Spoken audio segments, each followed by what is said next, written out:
Hi guys, my name is Michael. Welcome back. So today I'm starting a series that I'm calling Financial Transition. And in this series, I'm going to try to give you a high level overview of some of the things to expect as we move further in this financial transition that we are currently in. And in this first episode, I want to talk about the disruption, the financial disruption that is on the horizon.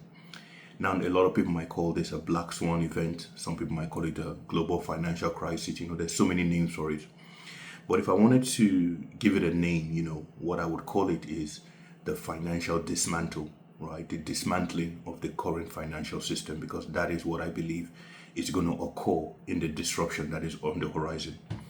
Now, if you've been following my channel for a while, I've talked about, XRP, XLM, and I've always mentioned that these systems or these technologies are, in a way, a disaster recovery.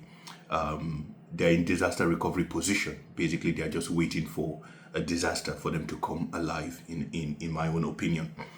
So what we may see along the line in terms of a financial disruption will not just be, issues with a bank or anything, but we're going to see structural issues.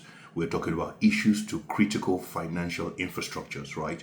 I'm talking about the pillars that hold the current financial system. That is where we might likely see issues. Now, the issues might start out small from somewhere, but we know that, if things are not handled properly, right, these issues, can have a domino effect and, affect something more serious. Now, if you look at previous financial crises, or issues, for instance, if you take a look at what happened with Japan, the Japan trade, take a look at what happened in 2008 or what happened with Silicon Valley Bank and Signature and the rest, you will always understand that the only reason why those things don't become widespread is that they are stopped in their track. For instance, when issues were happening with Silicon Valley Bank and Signature Bank, the government stepped in and stopped it, right? Also, the global financial crisis as well, we see the government stepping in, bailouts and everything. But what is going to be different about this time is that this time really, things will be allowed to fail. Basically, people will not step in, if I can put it that way. And this is because the failure of these systems will be in the interest of a number of people. Do you get what I'm saying? So this time, people will just watch it fail, right? And that is something we need to understand, that the crisis or the disruption in the financial system that we are going to see at some point, which I believe is on the horizon, will be structural in nature. It will affect, some of the global financial infrastructures, the pillars or the rails, that hold or that manage global financial trade or whatever you want to call it. So it's important for us to understand these disruptions because they are on the horizon. And I believe that this disruption will be the start of the, financial, the public. This is where the public will understand, that we are in a financial transition. Do you get? Because we're going to see critical infrastructures, brought to their knees, if I can put it that way. And this is where, technologies like, XRP, XLM will become very, very noticeable because, like I talked about in my previous video, the spare tire analogy, right?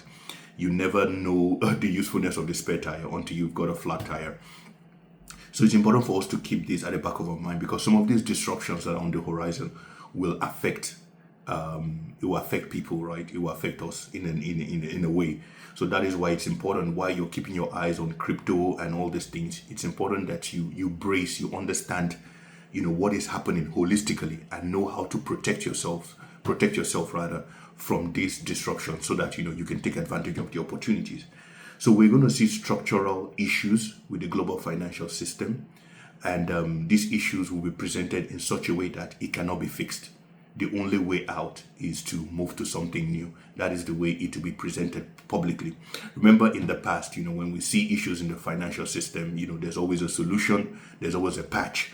And this is something that we must understand that, all the issues that we have seen over the years with the financial system, most of them were not really solved, right? The 2008 crisis was not really solved, Everything just gets swept under the mat. They just put a patch over it. The issues with Silicon Valley Bank, with Signature Bank, all those issues never really get solved. They just put a patch over it, right? And so we have come to the point where the can has been kicked so much down the road that there is no more room to kick the can anymore. So the next issue or the next crisis will be allowed to take its full course. So basically, the guys who would usually step in, the guys who would usually offer the bailouts, the guys who would usually step in to save the day will not step in this time. They will sit back and say, you know what, we need to let this happen. We cannot go forward anymore, right? We need to let this happen. The US, who has been absorbing all these issues, through debt and everything, it cannot go forward anymore. We have to let this happen. We have to let the system take its course. Let this thing flush out. Do you understand what I'm saying? So they will let it happen. They will watch it happen. There will be no bailouts. There will be no, Superman hero to save the day. They will let it happen. And this is because, already the disaster recovery systems are in place. So as these things happen, right, we're going to see that transition into the new financial system because they're already in place. And the reason why they did not let it happen previously, right, is because the things that were supposed to replace the existing systems were not ready. So in 2008, XRP was not ready. In 2008, XLM was not ready, right? Also, a couple of years ago, some of these technologies were not ready to take the role, to take the spotlight, or to play main character, right? But now everything is ready. Now XRP is ready, XLM is ready. So now this time around, if there is any financial issue, no matter where it comes from, whether it comes from Japan, right? Whether it comes from, anywhere, most likely Japan, right? They will let it happen. They will let it play out. So you must be prepared for that scenario where things play out, because it's going to be beneficial for a lot of governments to let the next crisis play out, right? For some governments, it's going to wipe away their debt completely. For some governments, it's going to take away, it's going to be like, a clean slate. This is what the next financial crisis will look like. It's going to give a lot of people a clean slate, right? So it is in their own interest and benefit to let it play out, right? So you must understand these things that, the disruption that is on the horizon will not be like what we've ever seen before. We're talking about systemic. At the foundation of the current financial system, we're going to see a crisis. And how that will look like at the top, no one really knows because we've never seen anything like this before. But understand that there is going to be a domino effect, right? As we begin to see all these things, as we begin to see all these issues play out, there's going to be a domino effect. It's going to affect pensions. It's going to affect the stock market. It's going to affect housing. It's going to affect so many things, right? No one can really predict, except you've got Palantir, right? No one can really predict how this whole thing will play out, right? So it's important for us to brace for that impact, right? And in the next video, I'm going to talk about where bridge assets come into play. And I'm going to talk about what we will likely see, because what we will see in the next crisis is a liquidity issue, is a liquidity problem. And if you understand the current financial system, you will know it's built in form of a water system, right? Liquidity flows from one place to another, right? So as there is issue going on with the current financial system, liquidity will be looking for a new home, right? And that is where the opportunity will be in the crypto space, because the crypto space has been prepared to receive liquidity.